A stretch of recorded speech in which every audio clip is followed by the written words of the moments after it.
There are a few things Trijicon does well, and those things are the ACOG and the RMR Type 2 adjustable. And I'm not counting every model of ACOG. When Trijicon wanders outside of its lane, things get shaky. I love my TA11 ACOG, and the RMR is still the pistol red dot you buy when you just want something that works. But I've also been burned by Trijicon twice, once with the Credo 1-4 LPVO, and once with the MRO, which I justifiably called the worst red dot on the market.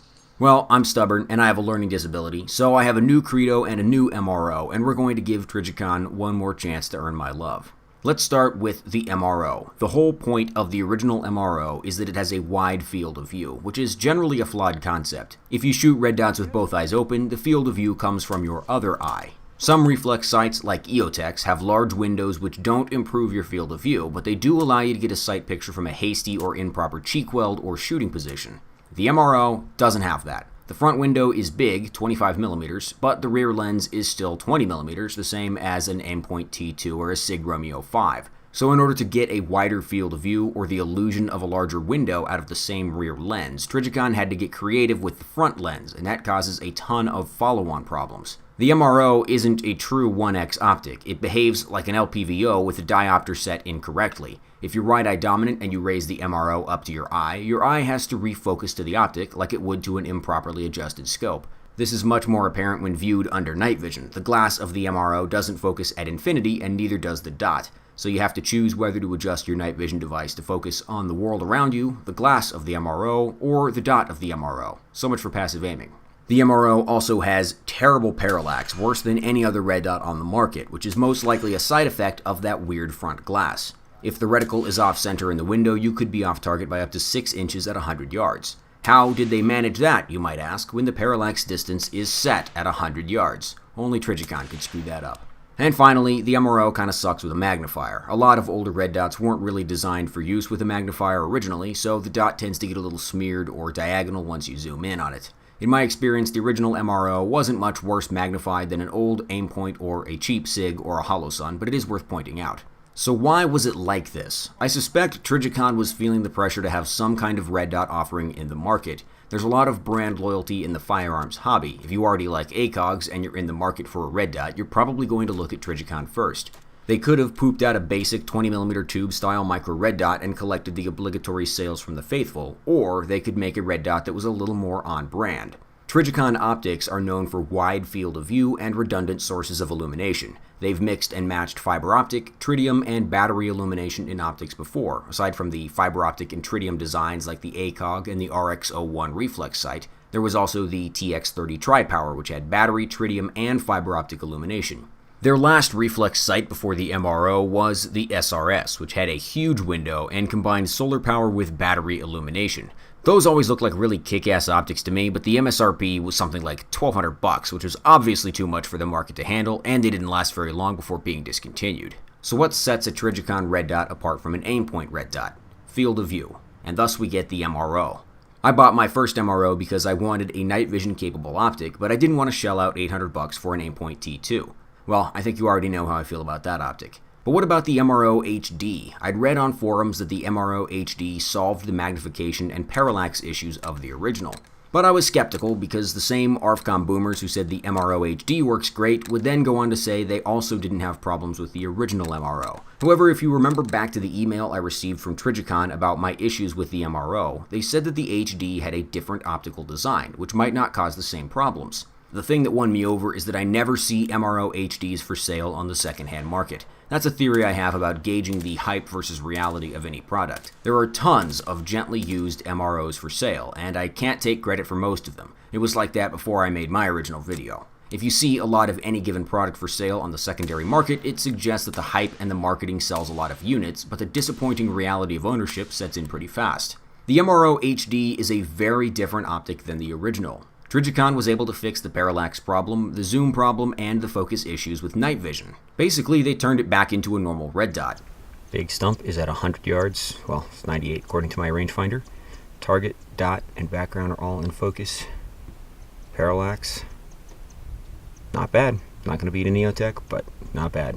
There's still a tiny effect of that front lens that allows you to be slightly further out of position before the tube starts intruding into your view versus a typical micro red dot. That's almost entirely theoretical. In practice, it feels no different than an Aimpoint Micro. The MRO HD also looks great under a magnifier. I don't have a magnifier tall enough to mount behind this because it's on a ScalarWorks 1.93 riser, but I handheld up a G33 behind it and it's crisp and clean. Unfortunately, the HD takes 2 steps forward and 1 step back. The HD has a new selectable reticle option that allows you to choose between a dot only and a segmented circle dot. A side effect of the new circle dot reticle is a much bigger emitter assembly, which has the same problem as the loopholed LCO. Incoming light reflects off the emitter and the surrounding circuit board and is visible in the optic window. So even if you don't have the circle turned on, you'll still see the circle in certain lighting conditions. And what's more, you'll see a big square surrounding the whole reticle. It looks awful, but at least it doesn't show up in as many varied lighting conditions as the LCO. The battery life of the MRO HD is still not impressive. The MRO already didn't have industry-leading battery life, and introducing the more complex circle dot reticle on the HD nukes it even further. Trijicon estimates 75 days of the circle dot on setting 5 of 8. Those 8 settings include the 2 night vision settings, so that's 75 days on daylight setting 3. Daylight setting 3 is suitable for dim or indoor conditions with no expectation of using a white light. It would be rare to use the MRO in a setting lower than 5 during the day, or setting 4 if you're going to put this on a home defense gun. So less than 75 days if you store it under your bed, far less than 75 days if you're using it on a patrol rifle. The optic we want Trijicon to make is the MRO HD without the circle reticle, but they can't. They have the capability to make it, but doing so would be a tacit admission that there is nothing actually HD about the HD, and that the MRO was always a bad idea in concept, not just the execution of the early serial numbers. I think the MRO is unironically throwing me off, dude. The fact that I'm shooting an MRO is throwing me off. Before we move on to the Credo, let's talk about night vision performance. The MRO HD definitely outperforms the original under nods because you no longer have to make a no-win choice between focusing on your target through the optic, or focusing on the reticle. It all lines up and focuses just fine on the HD. The glass clarity is also pretty good. It's very hard to tell the difference in light transmission between the MRO HD and an Aimpoint T2, at least to my eyes. Obviously, it's not on par with an EOTech, because nothing is on par with an EOTech, so stop coping. That being said, the MRO HD still falls short of the T2 because the brightness settings are insufficient to handle very low light environments. Even on minimum brightness with just the dot reticle, the MRO HD blooms pretty bad on dark nights, but the T2 can dial down much further. The MRO HD also has a really bizarre reflection artifact if you point it towards an oncoming light source. This weird concentric circle pattern seems to come from the milling on the inside of the optic tube. The MRO HD is a much better red dot than the MRO, but it costs way more than the MRO, and it still has too many irritating flaws. What's really incredible to me is that Trijicon should have learned these lessons from their last reflex sight, the SRS. On launch, the SRS was notable for having a really bad emitter reflection because of an exposed circuit board around the emitter. Trijicon did a soft recall and replacement and created a Gen 2 that was supposed to fix the issue, but it kind of didn't. Sound familiar? Okay, on to the Credo. I reviewed the Credo 1:4 LPVO fairly recently, and I had some issues even though overall there was a lot to like about the optic. I bought the Credo 1:4 because it's a lightweight optic with a very usable reticle both on 1x and at distance because it has integrated ranging features. The BDC is also ballistically matched to M193 from a 16-inch barrel, and that's pretty much the only barrel I would use and the only ammo I would shoot on any gun I was willing to put an LPVO on. I recognize that my requirements for an LPVO are different than most other people, but mine are also objectively correct. If your number one requirement when buying an LPVO is red dot bright illumination, then the optic you should be buying is called a red dot. Anyway, the reason that I got the 1:4 instead of the 1:6 is because LPVOs are hard to make. Getting a true 1x image through all those layers of lenses is difficult. The smaller the zoom ratio is, the easier it should be. 1:4 LPVOs should be among the easiest to make.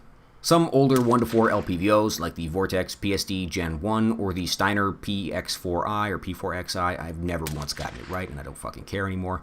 They punch well above their weight class in terms of optical quality. If you're only trying to go up to 4x on the top end, even an affordable LPVO should be able to deliver acceptable glass quality. My logic was that because the 1:4 and the 1:6 versions of the Credo basically cost the same, the odds of getting good glass quality out of the 1:4 were quite a lot higher than the 1:6. Unfortunately, the glass quality of the 1:4 Credo is just abysmal. The image turned into a muddy oil painting nightmare at 4x beyond about 200 yards or so. It was so bad I assumed the optic was broken and sent it back into Trijicon for repair. They replaced the optic outright, but unfortunately the replacement had exactly the same issues as the original. Those two examples are what I based the review off of, but after that I sent the 1-4 back again to get reevaluated. And I asked Trijicon if it was possible to pay a little extra and get upgraded to the 1-6, just to see if it was better. Trijicon said the replacement 1-4 was also defective, and they did replace it with the 1-6 instead. And the 1-6 is a way better scope. It has significantly better glass quality, and it's only a tiny bit heavier than the 1-4. Even the illumination is brighter. It doesn't really matter because I'm not interested in the illumination on the optic to begin with, and even the replacement is not daylight bright by any stretch of the imagination. So the Credo 1-6 second focal plane gets my recommendation if you have the same requirements for an LPVO that I do, which I understand is probably 0 of you. The MRO HD does not get an enthusiastic recommendation though. I got my MRO HD from Scalarworks with a 1.93 riser for $650 brand new. That's about as good of a deal as you'll find. But Scalarworks is now making a new version of the Leap mount for the Aimpoint Duty, which puts it at the perfect 1.93 height. The cost of the Aimpoint Duty and the mount bundled together is slightly cheaper than the MRO HD bundle. If you can put up with the weirdly dark blue tint of the Aimpoint Duty, it's going to be a much better all-around choice. The MRO HD isn't a bad optic, but man, you'd have to really like circle dot reticles to be willing to put up with the battery life hit and that horrible reflection in the lens.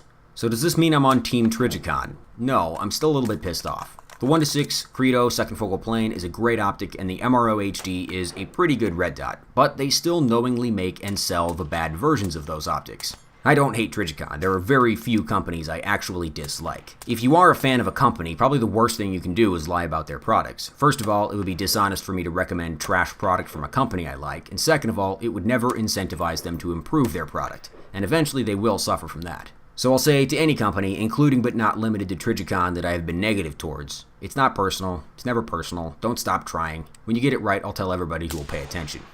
Dude, who am I kidding? I guarantee you Trijicon has not watched a single one of these videos. And on that narcissistic bombshell, I guess that's all I got for you. Thanks for watching, guys. Subscribe to the channel, support the channel. I'll see you next time.